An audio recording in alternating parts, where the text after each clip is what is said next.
Hello and welcome to my channel. This is Kathy's Corner, a Seed in the Sand, and this is chapter 8 of Releasing Shame and Guilt, Small Miracles.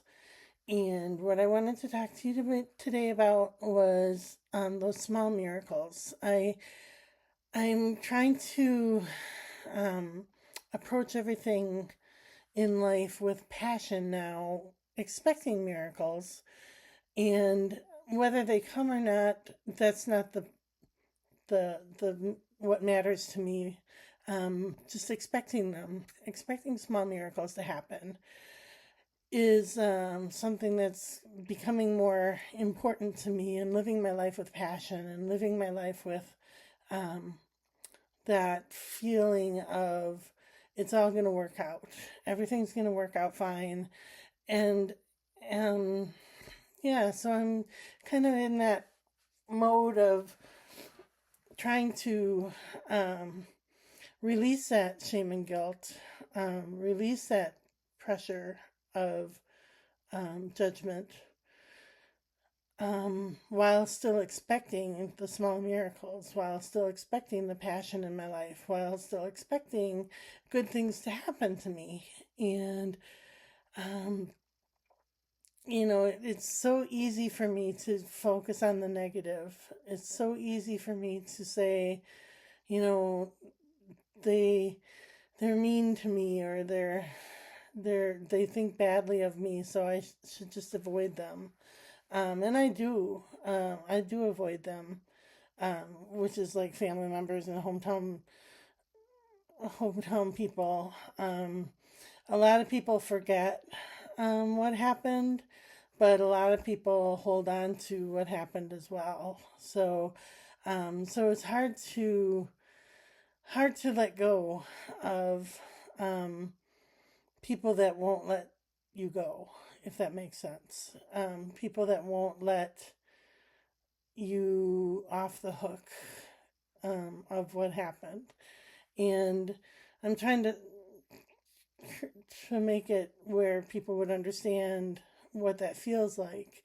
And I know people don't like me to use that Charlie Kirk reference, but not so much the shooter, but the shooter's family that tried to do the right thing, tried to, um, you know, I don't know, and you know, they're they're they're in it, but they're not in it. They're responsible, but they're not responsible, kind of thing. That's kind of how I feel too. Um, and they're associated, but they're not associated. Um, that's kind of how I reference myself to um, what happened in the past. It was mental illness. It was um, something that happened that was, um, kind of unspeakable. You don't expect it. You don't talk about it. You don't think you want to think about it, but it still happened. Um, and then um, after after the fact, you have to live with it. You have to live with the fact that it did happen, and um, and people will judge, and people will be mean, and people will say harsh things, or give you harsh looks, or think harsh thoughts. And it is what it is. And so the whole point of me healing, me kind of coming together, expecting these small miracles, is to say, you know, we all have the right to think whatever we want to think, or say what we want to say, or do what we want to do. Um, but at some point, you have to be able to be let off the hook, and move on with your life, and have a good life. And somebody had said earlier in comments that I should move, far away. And I would love to move far away. If it wasn't for, my parents being older, and I want to be there for them, and um, as much as I can. And then, um, having that, um, sorry, I lost track of my thoughts here. Having that financial peace to be able to have a home of my own. In today's society, you need a lot of money to move out into a home, and it's just hard. Hard to do that when you're barely making it check by check.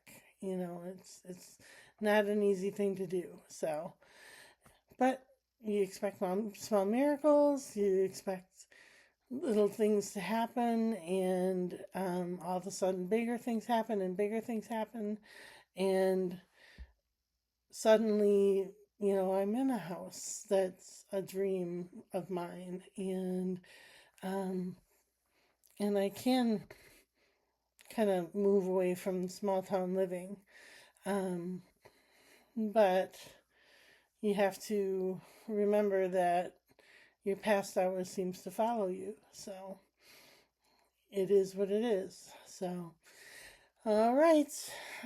So these are the classic tarot cards. And I picked one card for the past, one card for the present, and one card for the future. So for the past, we have the Ten of Swords. We're still dealing with that stabbed in the back and down on our knees and not doing so well.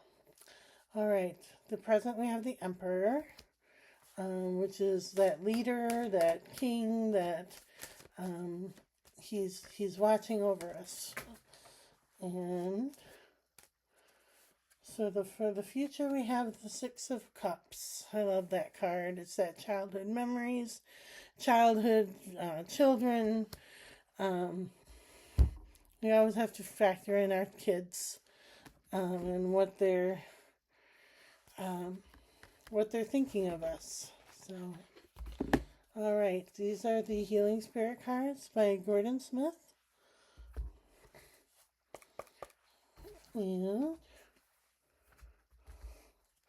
the intention I'm setting in these cards is that small miracles for our kids, for the future generations. So, all right.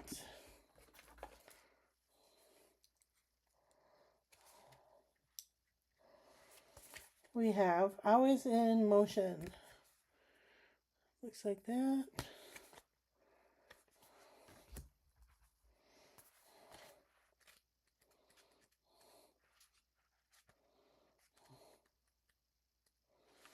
Okay. The universe is always in motion, though it may appear static to us.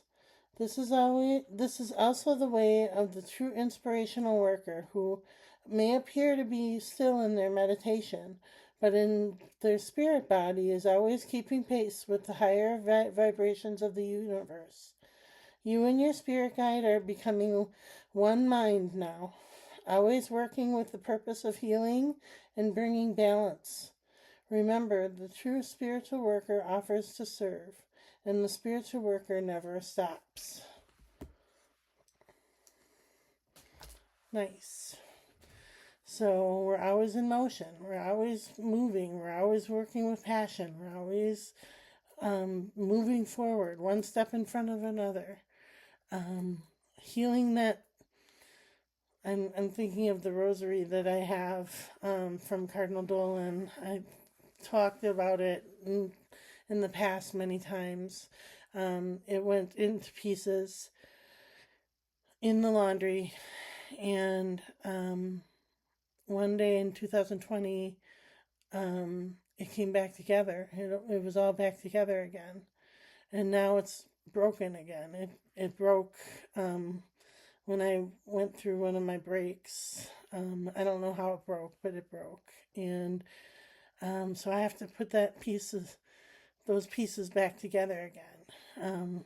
And I don't know how to do that, but I'm just going to focus on myself, putting myself back together, and hopefully that rosary comes back together again and fixes itself.